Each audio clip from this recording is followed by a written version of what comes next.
Olá galera, esse é o canal de Boas com o Ita, eu me chamo Isaías Costa e nesse vídeo eu vou resolver uma questão muito pancada, gente, da prova da EFON 2019.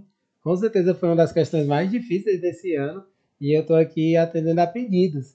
Essa questão foi enviada para mim por e-mail, né, por um dos seguidores aqui do canal e cá estou eu aqui trazendo para compartilhar com todos vocês. E reitero que fiquem à vontade para me mandarem questões de física ou de matemática que vocês tenham ficado com dificuldade, com dúvidas que eu sabendo resolver, com certeza eu trago para cá a resolução delas. Antes de começar para valer, eu peço a gentileza de vocês darem um like no vídeo, de seguirem o canal, de compartilharem com os amigos.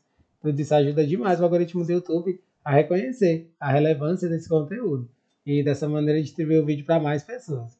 Então vamos lá, isso aqui é uma questão totalmente fora da curva, não se estuda esse tipo de questão em turmas regulares, só mesmo essa galera que está se preparando para provas super complicadas como essas, ITA, IME, EFON, Escola Naval, que se deparam com questões como essa. Vamos lá, ela diz assim, duas pessoas, A e B, de massas MA e MB, estão sobre uma jangada de massa emisão em um lago. Inicialmente, todos esses três elementos, jangada e pessoas, estão em repouso em relação à água. Suponha um plano coordenado XY paralelo à superfície do lago e considere que, em determinado momento, A e B passam a se deslocar com velocidades em relação à água de módulos VA e VB, nas direções, respectivamente, dos eixos perpendiculares x e y daquele plano coordenado. A velocidade relativa entre a pessoa e a jangada tem módulo. Aí isso daqui, gente, primeira coisa, você tem que entender essa questão, gente, porque ela é tão complicada que até para entender você fica meio perdido, né? Essa daqui, gente, é uma questão que você tem que trabalhar com a conservação da quantidade de movimento, porque todas as forças que acontecem aqui são forças internas, você não tem forças externas. Eu vou fazer só um pequeno rabisco aqui e apagar em seguida, tá, gente? Aqui você tem tipo uma jangada, e aí as pessoas nessa jangada, elas estão caminhando, e aí nesse caminhar, elas têm tipo a força de atrito aqui, né? E aí uma vem para cá, outra vem para cá. E aí nesse atrito com a superfície faz com que haja um movimento, né? E aí o movimento que vai acontecer relativo é tipo isso aqui, o que vai acontecer com essa jangada, né? Ela vai seguir num sentido que é como se fosse um certo ângulo aqui, né? Isso é o que está acontecendo na prática. É aqui, são essas forças internas que fazem com que haja o movimento dessa jangada. E se você não estiver muito bem em vetores, você não sai do lugar nessa questão aqui. Vamos lá, eu vou mostrar o esqueminha. Então, como é que é esse esquema de velocidades? A gente tem que pegar, a primeira coisa são os momentos, as quantidades de movimento. A gente tem que colocar, tipo, representando como vetores, as quantidades de movimento de cada um deles. Ó. Aqui no eixo X a gente vai ter MA, VA. Aqui a gente vai ter MA, VA. Aqui na vertical, a gente vai ter MB, VB. E aí, como uma espécie de resultante entre os dois, a gente vai ter o movimento da jangada. O movimento da jangada vai ser uma resultante dos dois movimentos. E aí a jangada ela tem massa emisão e ela vai ter uma velocidade U. Né? É isso que a gente vai ter aqui. Aí a gente precisa colocar o ângulo que se forma entre eles. Ó. O ângulo que se forma entre eles eu vou chamar de alfa. E aí esse ângulo ele forma 90 graus aqui. Ó. Aí aqui a gente tem que fazer tanta coisa, gente, a partir disso. Porque aqui é o cerne dessa questão, fazer esse esqueminha aqui. Aí a primeira coisa que a gente tem que fazer é a conservação da quantidade de movimento, né? A quantidade de movimento do sistema antes é igual à quantidade de movimento do sistema, dos três, né? Depois. A jangada com as duas pessoas. Ó. Antes está tudo parado. Se antes está tudo parado, é o vetor zero. Né? A gente vai ter o vetor zero. Aí aqui a gente tem que se ligar, gente, que se trata de equações vetoriais. Equações vetoriais elas não se resolvem como equações comuns, né? É isso que faz com que essa questão fique mais puxada. Vai ser MAVA mais MB, VB, mais Mzão vezes U, onde U é a velocidade da jangada. Essa aqui é a equação vetorial que a gente vai ter. E aí eu preciso saber trabalhar com essa equação vetorial. E aí a gente trabalhando com essa equação vetorial e com o que a gente pode pegar a partir daqui, ó, porque o que a gente pode pegar a partir daqui? A gente pode pegar a relação entre o A, porque ele quer saber o movimento relativo entre o A e a jangada, né? Aqui a gente pode fazer o seguinte, ó, o cosseno alfa, ele vai ser MA VA sobre Mzão U. E aí o que a gente pode fazer? A gente pode fazer isso, ó, o MA VA, a gente pode escrever como sendo Mzão vezes U vezes o cosseno de alfa. A gente vai guardar isso daqui, porque com certeza a gente vai precisar substituir isso aqui um pouco mais para frente, né, nessa questão. Lembrando que ela dá umas continhas meio feias, gente. Não tem como escapar das contas grandes nessa questão. E aí uma outra coisa fantástica que a gente pode fazer aqui também, a partir desse esqueminha, desse triângulo, é usar o Pitágoras, gente. A gente pode utilizar o Pitágoras também, ó. Quando a gente utiliza o Pitágoras, ó, vai ficar o quê? Vai ficar mzão ao quadrado, u ao quadrado, é igual a mzinho ao quadrado, mzinho b ao quadrado, vb ao quadrado, mais mzinho ao quadrado, mzinho a ao quadrado, va ao quadrado, né? Aí que eu posso passar esse mzão dividindo, ele vai ficar uma equação super importante, ó. E aí eu vou jogar o a aqui para frente, tá? Então ele vai ficar o u ao quadrado, ele fica uma expressão ma sobre mzão ao quadrado, vezes va ao quadrado, mais mb sobre mzão ao quadrado, vb ao quadrado. Essa aqui é uma outra equação que a gente pode se utilizar aqui. Aí pronto, a gente vai guardar essas equações, porque a gente vai precisar trabalhar com elas. Agora a gente vai entrar na parte mais complicada dessa questão, gente, que é o que envolve os vetores, né? Porque quando a gente faz o movimento relativo, a gente tem que utilizar aquelas fórmulas lá bem gigantesca que lembra a lei dos cossenos, né? Eu vou fazer esse esqueminha bem aqui, com os vetores bem grandinhos, né? Para que você consiga enxergar bem o que está acontecendo aqui, ó. Aqui vai ter o MAVA, MAVA. Para cá para cima tem o MBVB. A gente vai ter o MBVB aqui. E aí o movimento da jangada é um movimento relativo, né?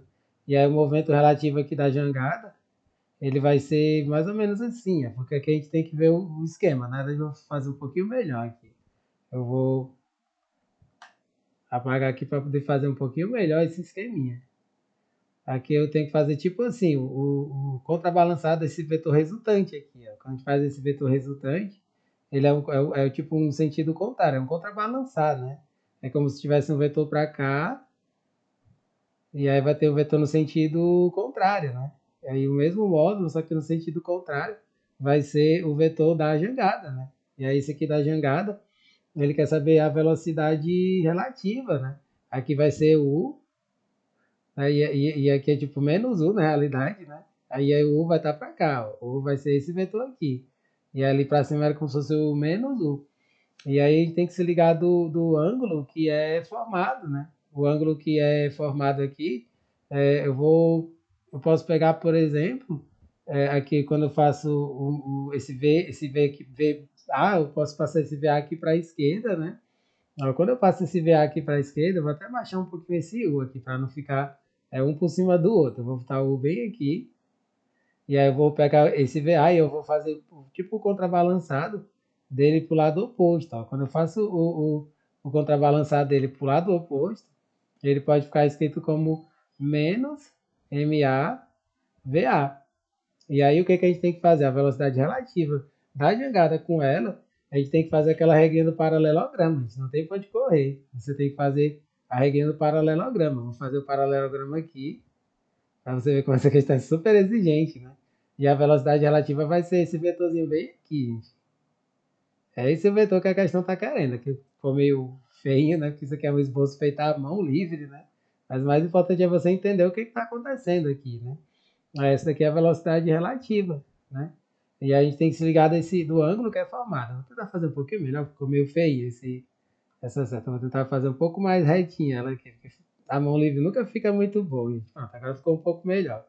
A gente tem que se ligar do ângulo que vai ser formado aqui, né? Porque o ângulo que ele é formado é tipo um OPV, gente. Aqui o ângulo que a gente tinha, esse ângulo bem aqui, que a gente chama de alfa, né? pelos ângulos OPV, esse ângulo também vai estar aqui, esse ângulo alfa. Então a gente tem que usar aquela fórmula lá horrorosa, né? O que a gente vai ter aqui? A gente vai ficar com a velocidade relativa ao quadrado. É aquela formulazinha lá do lei dos cossenos, né? A gente tem que utilizar a lei dos cossenos aqui. E aí, nesse caso aqui, eu não vou nem usar o m, é que eu vou usar só a parte do vetor mesmo, da velocidade, né? É que eu vou escrever só como sendo o vetor da velocidade mesmo, quando a gente faz aqui, né, essa componente aqui no sentido contrário, né? A gente tinha o VA para cá, e aqui a gente tem como se fosse menos VA para cá, né? Menos VA. Mas aí o que a gente tem que fazer? A gente tem que usar a fórmula, né? E ela vai ter o VA ao quadrado, não importa se é mais, se é menos, mais U ao quadrado, a gente vai usar o U ao quadrado ali, menos duas, no caso mais, né? Duas vezes o VA, vezes o U, vezes o cosseno do alfa. Por isso que a gente precisa do cosseno do alfa nessa questão. E aí pronto, é isso aqui a gente tem que vai fazer umas coisas meio feias agora, mas é assim mesmo, gente. Essas questões complicadas não tem pra onde fugir, não. Aí aqui a gente tem que ver que o ao quadrado, né, vai ser essa expressão zona todinha aqui. E aí eu vou jogar o VA ao quadrado aqui para frente. Eu vou repetir o VA ao quadrado. E aí esse U ao quadrado, essa expressão zona gigantesca que a gente já tinha calculado antes, né? Ele vai ficar VA ao quadrado mais Mzinho A sobre Mzão ao quadrado, VA ao quadrado mais MB sobre Mzão ao quadrado, VB ao quadrado, mais, aí aqui, ó, aqui tem que ter muito cuidado com essa parte daqui, porque quando a gente tem o cosseno, ó, quando a gente faz aqui ó, o cosseno alfa, a gente vê que esse o cosseno alfa ele vai ser quem? Ó? Naquela primeira equação que a gente encontrou, o cosseno alfa vai ser MA, VA sobre Mzão. A gente pode fazer essa substituição numa boa, gente. Ele vai ficar Mzão, né? Vou até botar aqui, que é tanta expressão que a gente às vezes fica meio perdido. O U cosseno é Mzinho A, VA sobre Mzão. Essa partezinha bem aqui, você tem que substituir essa parte aqui também, ó.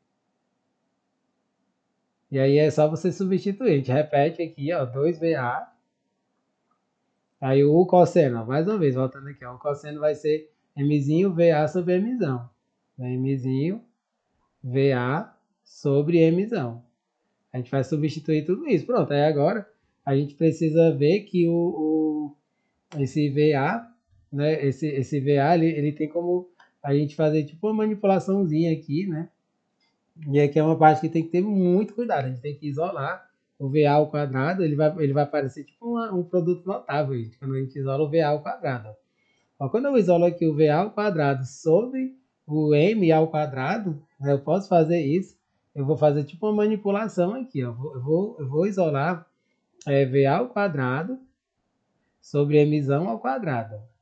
E aí eu vou pegar cada um desses termos e fazer uma substituição deles. Ó. Quando eu pego aqui o primeiro termo, ó, esse termo vem aqui, ele vai ficar Mzão ao quadrado. Porque eu coloquei um termo que não existia nele. Ó. Quando eu substituí aqui Vzão ao quadrado sobre Mzão ao quadrado, eu acrescentei o Mzão ao quadrado que não tinha nele. Então vai ficar Mzão ao quadrado no primeiro termo. E aí esse termo bem aqui, eu vou colocar nessa ordem para você perceber que vai aparecer um produto notável, né? Ó, quando eu coloco aqui esse mzão ao quadrado, ele tem que ter um mzão aqui no meio multiplicando. E como já foi o v ao quadrado para fora, ele vai ficar 2 mzão, mzinho. E quando a gente pega o próximo termo, esse termo bem aqui, ó, o mzão a ao quadrado sobre esse mzinho a sobre mzão ao quadrado v ao quadrado. Quando eu pego esses dois termos, vai ficar só o mzinho ao quadrado, né? Esse ma, no caso aqui é o ma.